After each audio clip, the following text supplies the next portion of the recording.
क्या आप जानते हो, इस दुनिया में एक ऐसा सीक्रेट है जिसकी हेल्प से आप किसी भी फील्ड में एक एक्सपर्ट की तरह से खुद को स्टैब्लिश कर सकते हैं। ऐसा आप क्या कर सकते हैं जिसके कारण आपको जॉब को या लोगों को ढूंढना नहीं पड़ेगा, बल्कि लोग आपके पीछे आएंगे और आपको ढूंढेंगे। सो फ्रेंड्स, मैं हूं Monika Sharma, counsellor and relationship therapist.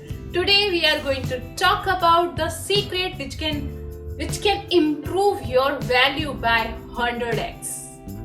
Yes, and this secret is productivity. Productivity means minimum time में अपना maximum output निकालना। जो आजकल productive है, लोग उसे ही पूछते हैं, चाहे वो कोई भी इंडस्ट्री में हो, चाहे वो फैक्ट्री में हो, चाहे वो रिलेशनशिप में ही क्यों ना हो। जो भी जिस काम को कर रहा है, उस काम को करने में अगर वो सुपर प्रोडक्टिव है तो लोग डेफिनेटली उसे ढूंढेंगे और उसको बेस्ट रिवॉर्ड देंगे। तो आज मैं आपको कुछ ऐसी साइंटिफिक टेक्निक बता रही हूँ जो कि आपकी प्रोडक्टिविटी को 100 गुना बढ़ा सकती है। तो क्या आप जानना चाहोगे? ओके, तो चलिए करते हैं ये वीडियो स्टार्ट यहीं पे। Cut off all the distractions. दोस्तों, सबसे पहले आपको ये जानना पड़ेगा, जब तक आपका माइंड 3-4 जगहों में डाइवर्टेड रहेगा या स्कैटर्ड रहेगा तो कभी भी आपका माइंड कंसंट्रेट नहीं हो पाएगा। इस बारे में एक रिसर्च कहता है कि जब हम एक काम के बीच में मोबाइल फोन चेक करते हैं तो 20% हमारा ब्रेन पावर कम हो जाता है।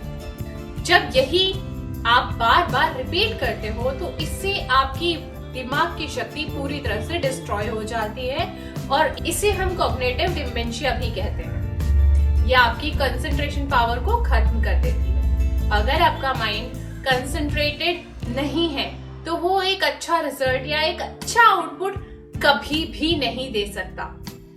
हमें ये भी जानना चाहिए कि हम एक ऐसे ह्यूमन बीइंग हैं और हमारा माइंड कुछ इस तरह से डिजाइंड है कि वो एक टाइम में सिर्फ एक गोल पर ही फोकस कर सकता है। इसलिए आप जब भी किसी काम को करना चाहते हैं तो सबसे पहले एक टाइम डिसाइड करें और उस टाइम में सारे डिस्ट्रैक्शंस को हटा दें। Know your output. हमारी आज कंडीशन ये है कि हम एक घोड़े के ऊपर बैठे हुए हैं और जब हमसे कोई पूछता है कि कहाँ जा रहे हो तो हम क्या कहते हैं? मेरे से क्या पूछ रहे हो भाई साहब, इस घोड़े से पूछ लो, क्योंकि हमें पता ही नहीं कि हमें क्या चाहिए। सो दोस्तों, अगर आप भी किसी काम को कर रहे हैं और आपको उसका आउटकम पता ना हो तो आपके सबकॉन्शियस माइंड को कोई मैसेज नहीं जाता। उसको कहाँ जाना है उसको ये पता ही नहीं चलता कि डेस्टिनेशन कहाँ है। अगर हमें डेस्टिनेशन का पता ही ना हो तो हम किसी भी गाड़ी में बैठे, गाड़ी कितनी भी अच्छी हो और कितनी भी महंगी क्यों ना हो, वो हमें मंजिल तक नहीं पहुंचा सकती। और ब्रेन रिसर्च कहता है कि जब हम अपने गोल को क्लियरली डिसाइड कर लेते हैं तो हमारे ब्रेन का RAS एक्टिवेट हो जाता है, जिससे हम कोई भी गोल को बड़ी ही इजीली अचीव कर सकते। No, why you want this? आपको ये जानना ही पड़ेगा कि आप जो रिजल्ट या आउटकम चाहते हैं वो आपको क्यों चाहिए, क्योंकि हमारा माइंड पेन एंड प्लेजर से इंस्पायर्ड होता है। जब आप अपने माइंड को एक ऐसा रीजन देते हैं जिसके कारण कि आप में इस गोल के लिए कोई पॉजिटिव वाइब्रेशन या पॉजिटिव इमोशन पैदा होता है या किसी दर्द या दुख से छुटकारा मिलता है, तो आपका माइंड अपनी पूरी एनर्जी लगा देता है उस काम को करने में। याद रखना, reason comes first, results come later. इस बारे में विक्टर फ्रैंकल कहते हैं, अगर किसी काम को करने की डेफिनेट रीजन है तो आप इम्पॉसिबल को भी पॉसिबल बना देंगे। Form a clear strategy.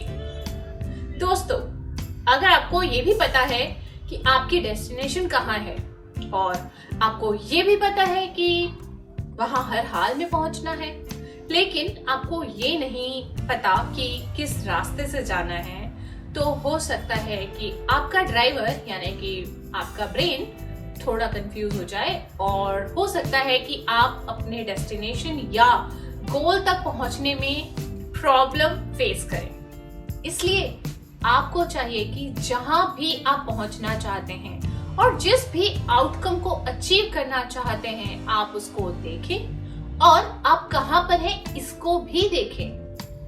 इसके बीच में क्या क्या स्टेप हो सकते हैं, इन स्टेप्स को एक पेपर पर डिफाइन कर लें। इस तरीके से आपके माइंड को एक क्लियर डायरेक्शन मिलेगी। जैसे ही हमारे सबकॉन्शियस माइंड को एक क्लैरिटी मिलती है, उसको एक क्लियर मैसेज मिल जाता है और वो मोटिवेटेड फील करता है एंड इंस्पायर्ड फील करता है। Set a time limit. Parkinson law के बारे में तो आपने सुना ही होगा। तो पार्किंसन लॉ ये कहता है जब भी हम किसी भी काम को करते हैं तो वो वर्क अपने अवेलेबल टाइम में एक्सपेंड हो जाता है। कहने का मतलब ये है कि आपने देखा होगा बचपन में जब आप एक चैप्टर को सॉल्व करना होता था तो आपके पास अगर 2 दिन का समय होता था तो वो जो प्रॉब्लम है वो 2 दिन में सॉल्व होता था, या फिर अगर आपके लिए सिर्फ आधा घंटा होता था तो वो जो प्रॉब्लम्स है वो आधे घंटे में सॉल्व हो जाया करती थी। ये पार्किंसन लॉ का कमाल है। इसके कारण जब आप अपने ब्रेन को एक डेडलाइन देते हैं या अपने माइंड को एक टाइम लिमिट सेट करके देते हैं कि मुझे मेरा आउटकम इस टाइम लिमिट में चाहिए, तो आपका ब्रेन पूरी तरह से कंसंट्रेटेड हो जाएगा और ये अपनी पूरी एनर्जी लगा देगा, जिसकी वजह से आपको आपका आउटकम बिल्कुल टाइम पर मिल जाएगा। दोस्तों, तो ये थे मेरे टॉप 5 स्टेप्स जो मैं पर्सनली यूज करती हूँ अपने गोल्स को अचीव करने के लिए, और ये 5 स्टेप्स आपको टाइम टू टाइम रिवाइज करना भी जरूर होता है ताकि आप ये चेक कर सको कि आप अपने डेस्टिनेशन या गोल की तरफ जा रहे हो या नहीं जा रहे हो। तो इन सिंपल स्टेप्स को फॉलो करके आप खुद को भी प्रोडक्टिव बनाएं और अचीव कीजिए जो भी आप अचीव करना चाहते हो। ऑफ कोर्स, सिर्फ प्लान करने से कुछ नहीं होगा, you have to take your actions as well. So दोस्तों, अगर आपको ये वीडियो अच्छी लगी हो तो show me some love and आपने इस वीडियो से क्या सीखा मुझे प्लीज कमेंट करके बताएं, और आप मुझे कम से कम एक टॉपिक का नाम सजेस्ट करिए जिस पर मैं अगली वीडियो बनाऊं। और हाँ दोस्तों, इससे पहले मैं आपसे टाटा बाय बाय बोलूं, आप मुझे इंस्टाग्राम पर भी जाकर फॉलो जरूर करें क्योंकि वहां मैं लाइव आती हूँ, आपके क्वेश्चंस एंड आंसर्स को लेती हूँ। इसके अलावा मैं काफी सारे क्विक टिप्स शेयर करती हूँ जो आपके लिए काफी हेल्पफुल साबित हो सकते हैं। सो चलिए, अब मैं चलती हूँ, फिर मिलूंगी नेक्स्ट ट्यूसडे को एक नई वीडियो के साथ। Till then take care, bye bye.